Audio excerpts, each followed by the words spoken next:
How did people sleep in the Middle Ages, when there was neither heat from modern heaters nor comfortable beds? In those harsh conditions, a night's rest turned into a real challenge, where every moment of sleep was worth its weight in gold.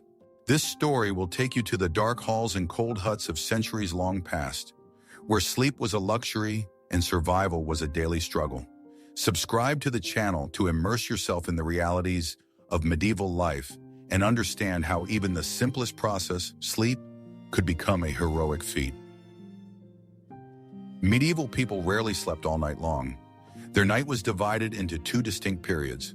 The first sleep began shortly after sunset, when the day's labor was over and the fire in the hearth was dying down. This first stretch of sleep usually lasted about 4 hours and was considered the deepest part of the night's rest. After awakening, often between midnight and 2 a.m., came the time of the so-called vigil. This in-between time between dreams was not considered strange. On the contrary, it was ingrained in the culture. During this quiet time, people prayed, stoked the stove, visited neighbors, or simply sat in reflection by the coals. Some even did small jobs, patching clothes, sharpening knives, preparing food for the morning. Writers of the time mention this hour of the soul, a quiet and thoughtful moment between dreams. In France and England, sources have been preserved that say that between the first and second sleep, God is closest. This period was also a time of intimacy between spouses, away from the bustle of the day and the gaze of outsiders. After an hour or two of wakefulness, people returned to sleep, now to the second sleep. It lasted until dawn, or the first rooster crowing, until it was time to go back to the barn, the field, or the cattle. Modern sleep research confirms that this biphasic rhythm may be natural for the body. In the absence of artificial light, the body itself divides sleep into two parts, with a natural awakening in the middle of the night. Historian Roger Eckrich, in his work At Day's Close, details this as the norm of medieval lifestyles. The transition to a solid night's sleep only began with the advent of streetlights in industrial age. Artificial light, tight schedules of factories and railroads forced people to sleep through the night without a break. But in the villages and farms of Europe, the first and second sleep were preserved until the 19th century. This knowledge allows us to better understand the rhythm of life of those times. It was not hectic, but divided into rest and wakefulness even at night. The medieval night was not total darkness, but a time of silence, breathing, and a brief pause between two realities. Their sleep was not an escape from the world, but part of a deep, meaningful, and very physical everyday life. Most peasants had not only no bed, but no room itself that could be called a bedroom. The main sleeping place was the common room, where they cooked, ate, spun, mended tools, and spent most of their lives. There were benches or wooden planks along the walls, and those who could not fit in settled down directly on the earthen floor. They slept in the same clothes they wore during the day, not so much for comfort as because of the cold. The bed was made of straw or hay stuffed in sacks, sometimes covered with coarse canvas or old cloaks. The wealthy people had sheep's wool mattresses, but among the poor people, there were more often just haystacks. The place by the fire was especially valued. Children, old people, and the sick were laid there to keep them warm in the morning. There was no clear boundary between pets and people. Chickens, goats, pigs often slept in the same room. The warm steam from the animals saved them from the chilly winter damp and drafts. In large houses, even the owners often did not have a separate bedroom. A screen or curtain only created a semblance of privacy. Beds as a separate piece of furniture began to spread in peasant households only by the 14th and 15th centuries. Even then they were low, wooden, and without a mattress in the modern sense. Feather and wool at most. In southern Europe, peasants could sleep on stone decks covered with mats or sheepskins. And in the north, in the recesses of the walls, where the heat from the stove was kept longer and less draft. Sometimes for babies, they made suspended cradles out of burlap attached to the beam, away from rodents. At night, the door was shut with a piece of cloth or a bundle of rags, and the windows, if there were any, were closed with wooden shutters. The floor was mostly earthen or clay, so in the morning the clothes became damp, and it was hard to get up. Every rustle was heard in the common room, but silence was not considered necessary for sleep. The main thing was warmth. Talking, creaking, snoring, crackling embers. All this made up the familiar sound fabric of the night. Sleep was not an individual, but a collective affair, part of a shared existence, like work or food. Where there were no walls, the boundaries between private and public were defined not by doors, but by silent rules and need. The peasant hut did not have the luxury of privacy. At night, the space became a common, warm, bodily cocoon.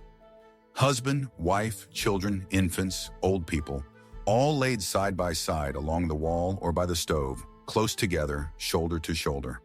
Often they were joined by pets, goats, chickens, or even pigs, especially in the cold. This way of sleeping was dictated not by comfort, but by survival. Warm bodies warmed each other better than any hearth. There were few blankets. More often they used homespun blankets or old clothes folded in several layers. If there was a particularly cold month, they stayed up all night, only dozing, tossing and turning, and checking on the children. Newborns did not have their own cradle. They were held in their arms or placed between adults, covered with a blanket. Older children slept with their feet toward the fire, wrapped in sackcloth or their father's cloak, soaked with sweat and rain. The grandmother or grandfather, if they were in the house, would take a seat closer to the warmth and get the rest of the hide or wool. This nighttime togetherness was not only a household necessity, but also part of the cultural norm. The concept of personal space in traditional peasant life simply did not exist. Even newlyweds in the first days of their marriage slept among the others with only a piece of cloth draped over them. The situation was different among the nobility, but even there, multi-bedded bedrooms were the norm. Servants, tutors, children were always close by. For rich people in castles, a bedroom could be shared by all the women of the house: sisters, aunts, governesses. In the rooms for warriors or henchmen, there were long benches or simple beds, and men slept in rows, as in the barracks. Medieval morality did not perceive such intimacy as something shameful. The main thing was to observe ritual prohibitions. For example, in church regulations of the 13th century, there are rules forbidding a husband to touch his wife in bed during fasts. However, sharing a bed was a matter of necessity, and no one was surprised if a mother and son or brother and sister slept on the same straw. Animals, too, were considered part of the domestic circle. A cow in a corner under a shed, a pig in a hole tamped with straw.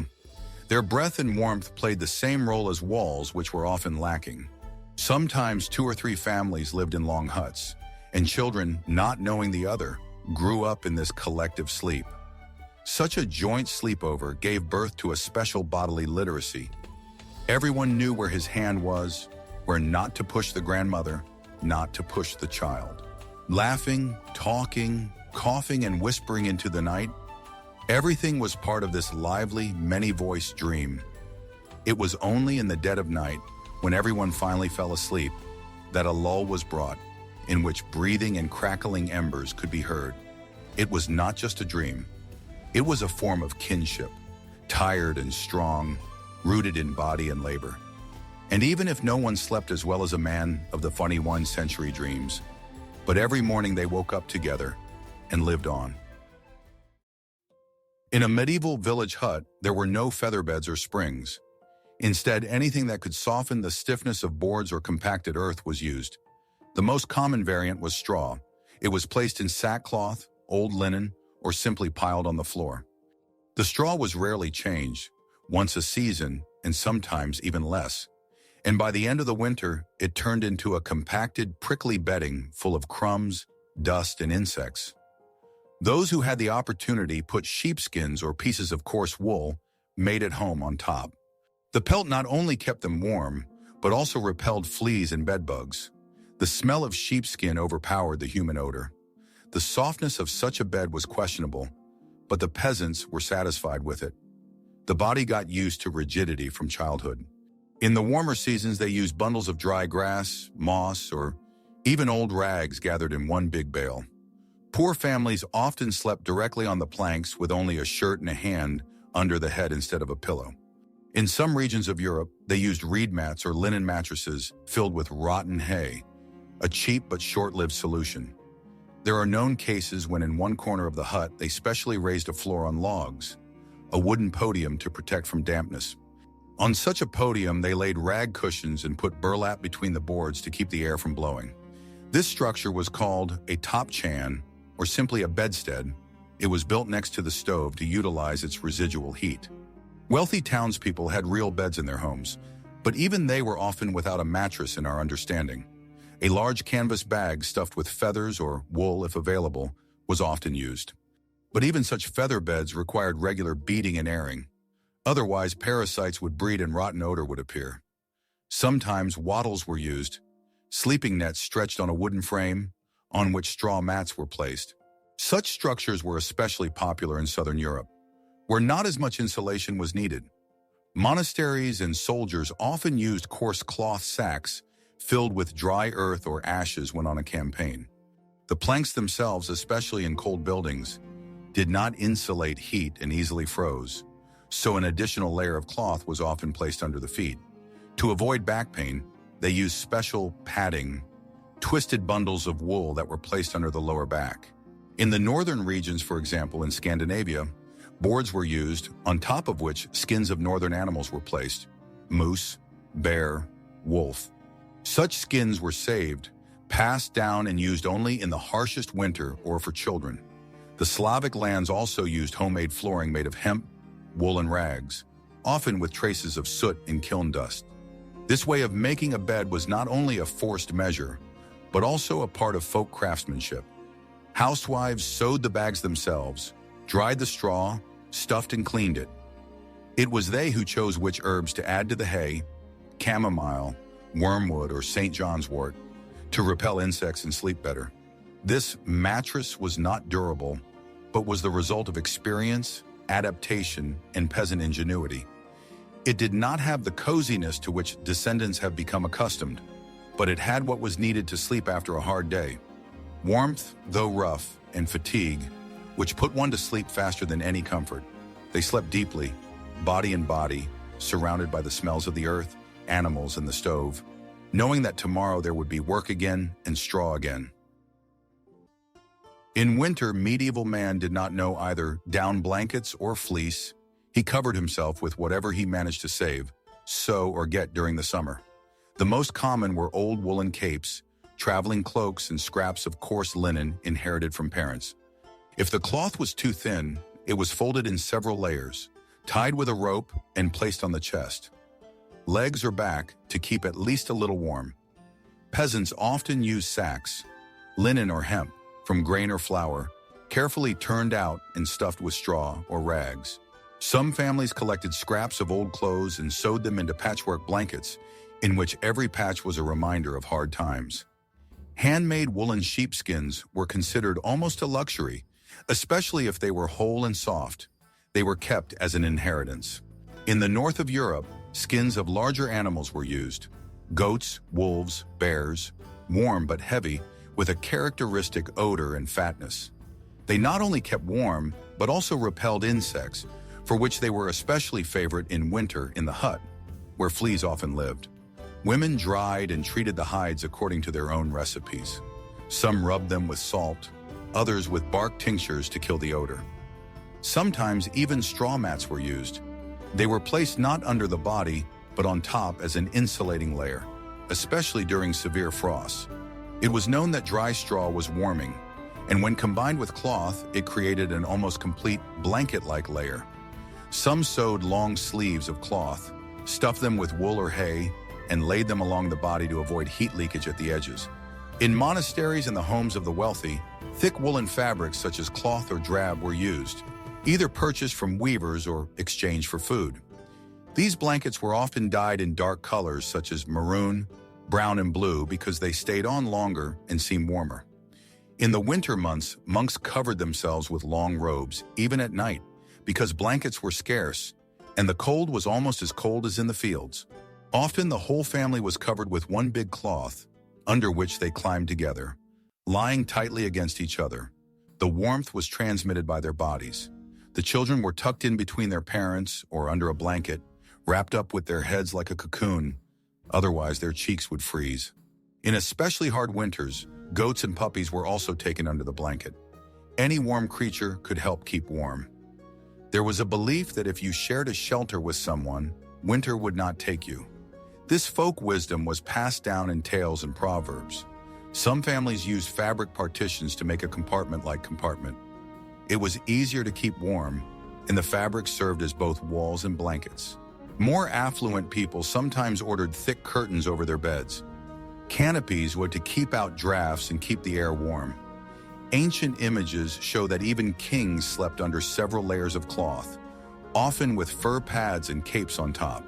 Archaeological finds indicate that in the 13th and 15th centuries, especially valued bedspreads with the addition of goose down, but only a few could afford it. Ordinary people made do without any softness, using everything that didn't get wet or rot.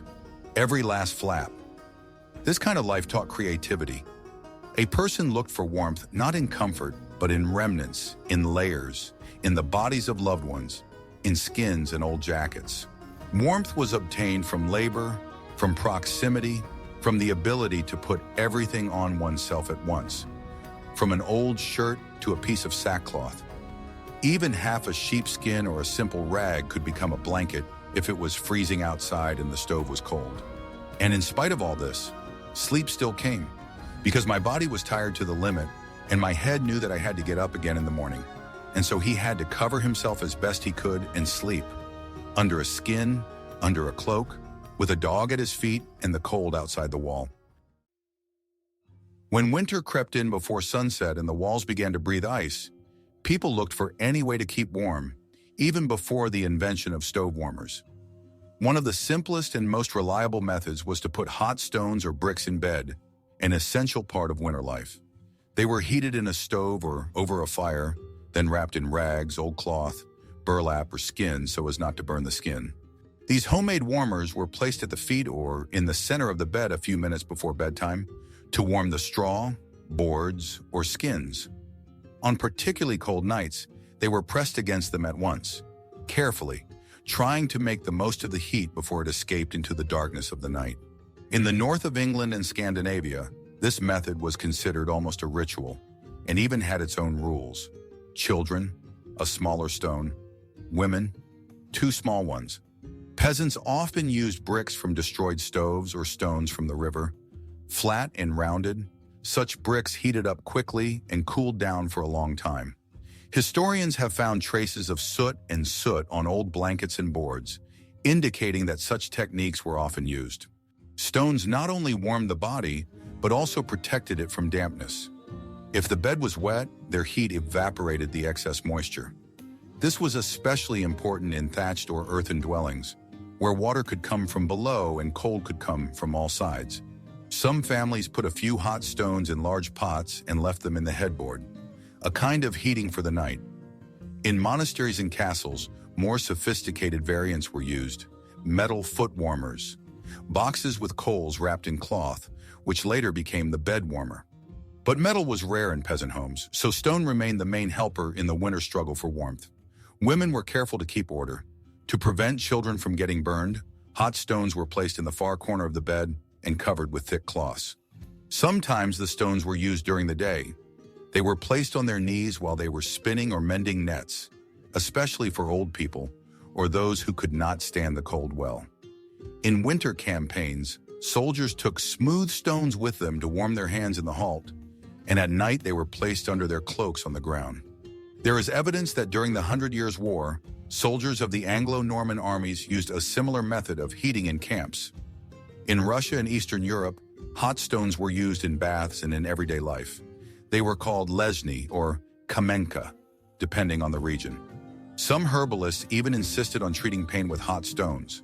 They applied them to the stomach, back, feet, if it was a cold sore. This method was considered reliable and proven. The stone did not require fuel, did not die out quickly, and did not smoke, unlike open fire. In the harshest winters, when ponds froze and beams cracked, it was stone, a simple, unmovable block, that became man's ally. It memorized the fire, stored it under the flesh of its weight, giving it away slowly, like a memory of a day gone dark. It was the old, almost forgotten language of heat, passed by hand from furnace to bed, from body to body, from age to age. The stone lay under the old cloak, and in its heat was not only physical protection, but a small sign that the cold could be outwitted. Warmth extracted from stone was not a luxury. It was a skill that held winter, nighttime peace, and survival itself. And while the flames smoldered in the stove and the blizzard tore the world to shreds outside the window, the stone inside the cloth cooled slowly, taking the fear of the cold with it. In dark, unheated dwellings, the cold crept in at sunset, penetrating through gaps in the walls and the stone floor. In dark, unheated dwellings, the cold crept in with the sunset, penetrating through the gaps in the walls and stone floor. That is why sleeping in a tunic, woolen shirt, tight pants, and even boots was considered a common practice, especially among peasants. Even in rich houses, where there was a hearth and thick walls, it was not always possible to warm all the rooms, and people covered themselves with clothes as an additional layer. The boots not only kept their feet warm, but also protected them from the dampness that came up from the floor, especially if the floor was earthen or lined with damp boards. At night, they were loosened but not removed completely to keep warm, especially when sleeping on bare straw or with animals in the same room. Many sources, from monastery statutes to peasant chronicles, mention that clothes were not taken off not only at night, but sometimes for weeks. It was not so much a habit as a forced measure. To undress meant freezing, and changing clothes happened only on bath day, once a week. In cold seasons, even small children went to bed in what they had spent the day in. Sometimes only a cloak or an old hide was added on top. There were no night clothes as such. There was no special concept of pajamas, and the shirt for sleeping was the same as for work. Sometimes the rich allowed themselves a change of tunic, but the poor had no choice. They had one, at most 2 shirts for the whole season. Peasants and artisans did not have enough fabric to sew home clothes.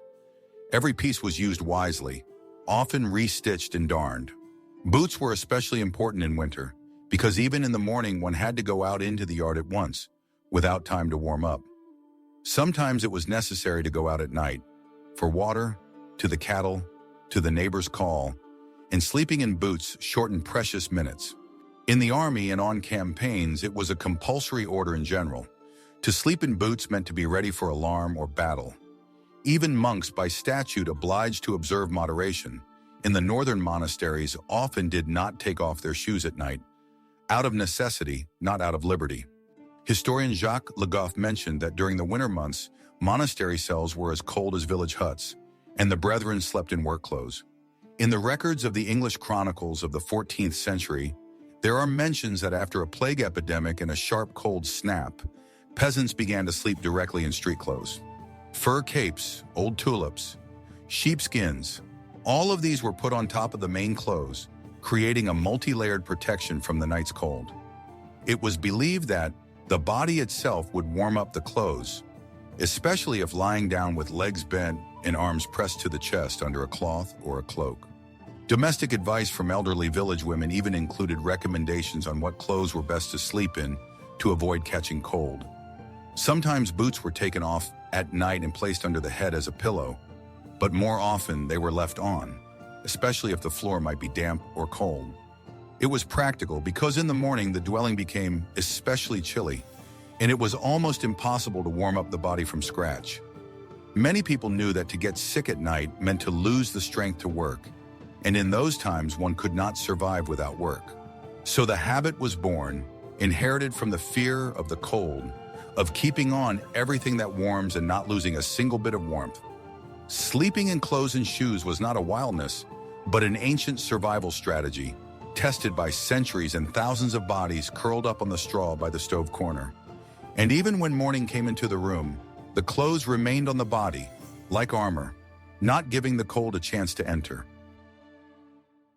A night in a medieval house rarely brought real rest.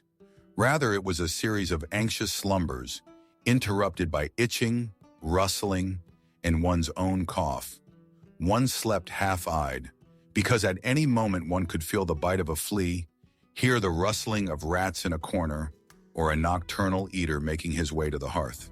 Bed bugs hid in the crevices of wooden boxes, in hay, behind beams, and in the headboards of beds, and no folk remedies could get rid of them for long. No peasant considered his house truly clean, not because of carelessness, but because of the inability to control insects and rodents. Frozen floors, animals in the stable behind the wall, standing water, rotting straw. All this created ideal conditions for parasites. Ancient chronicles and monastery records mention infusions of wormwood, juniper, and juniper, which were used to fumigate the huts in an attempt to ward off the parasites. However, the resistance of insects made these measures only a temporary relief. After a few nights, everything returned. Even in the castles of the nobility, there are cases of servants scraping fleas off the beds before the lord slept, even though they slept on pillows and in expensive fabrics. Dirt, a constant companion of the peasant night, was embedded in clothes, bedding, hair, and skin, making sleep a hiding place among dust and soot. Bathing was rare, especially in winter, so the body was covered with a layer of soot and sweat, which only attracted parasites. In some places, even the nobility had bathing days not more than once a week, and in villages it was considered dangerous, even harmful, to wash in winter. Sickness spread quickly. Colds, coughs, fevers, rashes, and pustules were commonplace in the cramped and stuffy rooms. Sleeping in the same room with a sick person meant that you would almost certainly get sick yourself, but there was no other way. Nights after harvest were especially dangerous, when immunity was down and fatigue made the body vulnerable. Childhood deaths from nighttime suffocation, fever, or insect bites are described in church books as a tragic but familiar reality. Even adults were afraid to lie down without praying. It was believed that night is the devil's time, when the shadow would creep closer if a person was weak. Sometimes a bowl of vinegar or ashes was placed by the bedside at night, hoping that it would scare away rats or at least slow their approach. Rats were not just unpleasant, they spread contagion and could bite your finger or cheek in your sleep, especially if there were crumbs of bread nearby. After the plague of the 14th century, the fear of nocturnal contagion only increased, and even monks asked for kindling under the bed as a barrier against the unclean.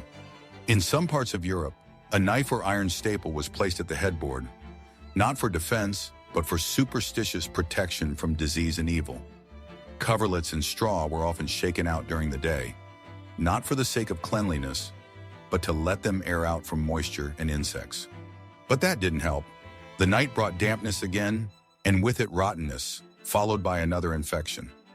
So we slept alertly, almost like on watch, listening to every sound, sensitive even to the movement of the air.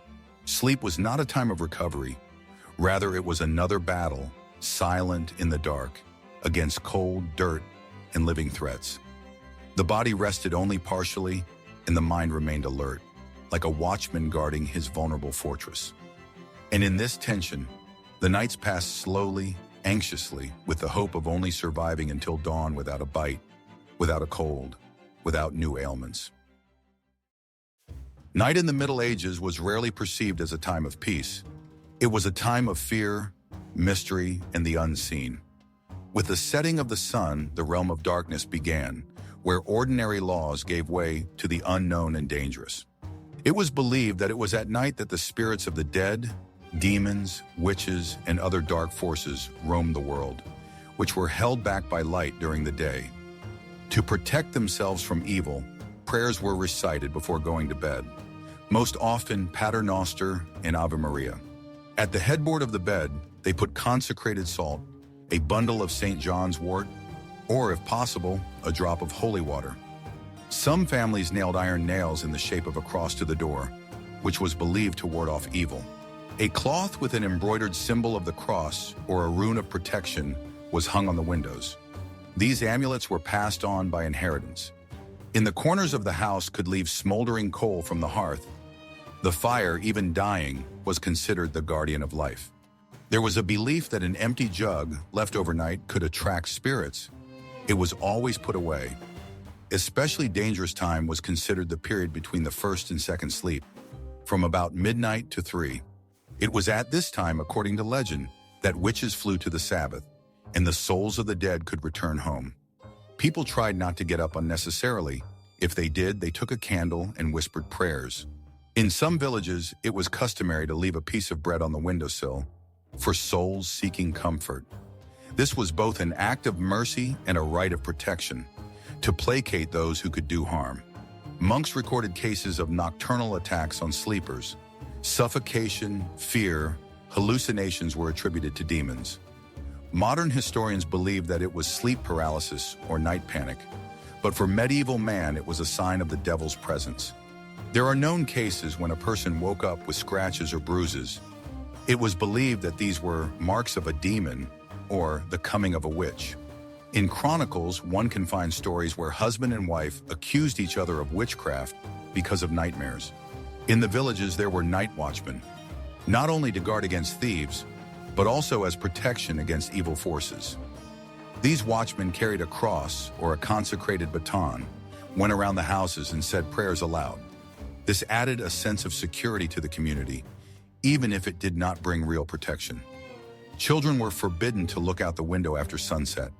It was believed that one could meet the eyes of a spirit, and if an owl looked out the window, it was considered a bad omen, and they went to sleep that night with a heavy heart. Even a simple howling of the wind could be interpreted as howling of the souls of the dead, or news from the other world. This was medieval sleep, not only a physical rest, but also a spiritual struggle, an attempt to preserve oneself in the dark. Each night required rituals, protection, and inner fortitude, because it was believed that the invisible was near and waiting. That is why the morning was greeted with relief and a prayer of gratitude. Another night had passed. The evil had not taken anyone. In times of war and famine, sleep became an unattainable luxury, especially for men called to arms, whose rest was intermittent and restless. On the battlefield or in devastated villages, people fell asleep for short hours, if they could close their eyes at all, because the constant tension and fear kept them from relaxing. Medieval chronicles often mention stories of soldiers sleeping upright in their armor, on piles of rocks or earth, waiting for a new battle or a surprise enemy attack. Hunger only made matters worse. Exhausted bodies could not afford adequate rest, and empty stomachs squeezed the inside so that sleep became painful and shallow. Pain and cold often took away the rest. Many died from exhaustion and sleeplessness, not from wounds or the sword of the enemy. In the dark corners of fortresses or tents, lit by the dim flames of torches, people lay on hard planks or on the bare ground, hoping for a few minutes of rest. Historians record that during the siege of the city, the inhabitants changed their sleeping routines, sometimes resting several times during the day in order to regain some strength. Sleeping under a shelter or in abandoned buildings was full of anxiety. The sounds of footsteps, the clatter of weapons, and the screams of the wounded made it impossible to feel safe. For peasants whose houses were burning or destroyed, sleeping often meant trying to keep warm next to the fire, without even a chance to lie down comfortably. The psychological strain of the war years caused frequent nightmares and insomnia, and the lack of stable shelter and basic warmth made rest almost impossible. Many chronicles report cases when even in the camps the wounded and sick could not find rest. There were epidemics and infections that left no room for sleep. In conditions of constant threat and need, sleep became a brief respite, necessary for survival, but far from guaranteed.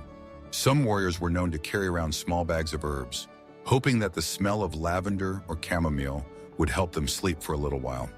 The elders and women who remained in the villages tried to maintain order and make sure that the young had at least some rest, for endurance determined the fate of the entire community. Even religious rituals took on a special significance at this time, as prayers before bedtime were the last hope for peace and protection. 15th century military chronicles contain references to soldiers who used the short periods between battles for solitary rest, though often it was sleeping with their eyes open. Hungry and tired, they slept only when their bodies could no longer fight fatigue and awoke at every noise, ready for new danger. Thus, sleep during the years of war and famine was not a natural process. It was a forced luxury available to the few and filled with fear and anxiety. Understanding this harsh reality allows for a deeper appreciation of the incredible resilience and courage of those who lived during the Middle Ages, when every moment of rest could be their last. It is also a reminder that even basic needs, seemingly simple and mundane, became a matter of struggle and survival in hard times. Medieval sleep is not just a physiological process, but a reflection of harsh living conditions where human endurance and hope were sometimes the only salvation. Medieval sleep is more than just rest. It is a symbol of the struggle against adversity, cold, and fear. In those harsh conditions, every moment of rest was a gift, and resilience and endurance helped people retain their humanity and hope. Understanding these realities helps us better appreciate the strength of spirit of our ancestors, who lived in a world without modern conveniences and luxuries. Their dream is a reflection of a life filled with challenges, where even the night was full of danger. But it was through this struggle that the course of history continued. Thanks for being with us. Don't forget to subscribe and give us a like to learn even more amazing facts about life in the Middle Ages.